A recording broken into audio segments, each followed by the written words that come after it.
নারী সংস্কার কমিশনের প্রতিবেদনে নারীর স্বাস্থ্য বিষয়ে আলাদা গুরুত্ব দেওয়ার কথা তাদের তরফ থেকে দাবি করা হয়েছে।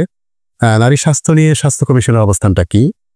এখানে আসলে আপনারা কিভাবে সমন্বয় করছেন বা কি আপনাদের মানে প্রস্তাবনাগুলি কেমন? নারী স্বাস্থ্য কমিশনের প্রস্তাবনাটা তো তাদের নিজস্ব প্রস্তাবনা, তারা দিতেই পারেন।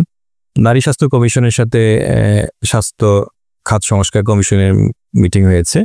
আমরা একটা পূর্ণাঙ্গ সম্ভবত একটা বা দুটো মিটিং করেছি, ওই মিটিংগুলোতে আমরাও ছিলাম এবং আমরা আমাদের দৃষ্টিকোণ থেকে স্বাস্থ্য ব্যবস্থার ব্যাপারে, নারী স্বাস্থ্য ব্যাপারে যেই পরামর্শগুলো দেওয়া প্রয়োজন সে পরামর্শগুলো আমরা দিয়েছি। আচ্ছা, এই ক্ষেত্রে মানে তাদের যে প্রত্যাশা বা তাদের যে চাওয়া, সেই চাওয়াটা কি স্বাস্থ্য খাত সংস্কার কমিশন পূরণ করছে কিনা বা সেটা? না, এটা আসলে স্বাস্থ্য খাত সংস্কার কমিশনের দায়িত্ব যেটা ছিল, স্বাস্থ্য খাত সংস্কার কমিশন স্বাস্থ্য বিষয়ক সমাধানগুলো দিবে সকল জনগণের এবং প্লাস নারীদের স্বাস্থ্য কমিশন। যে জন্যই আপনি দেখছেন যে আমরা একটা স্বাস্থ্য কমিশন নারী স্বাস্থ্য ইনস্টিটিউটের প্রস্তাবনা দিয়েছি রীতিমতো। হ্যাঁ, আমরা আলাদাভাবেই চিন্তা করছি যে শুধুমাত্র রিপ্রোডাক্টিভ হেলথ এনাফ না, মাতৃমৃত্যু যথেষ্ট না, আমাদেরকে কিন্তু আরো গভীরে নারীদের স্বাস্থ্য নিয়ে ভাবা দরকার এবং এগুলো নিয়ে অনেক বেশি গবেষণা করার প্রয়োজন এবং সেই নিয়ে আমাদের কাজ করা দরকার। সেটা নিয়ে আমাদের যে 32টা রিকমেন্ডেশন, একটা রিকমেন্ডেশন কিন্তু এটা।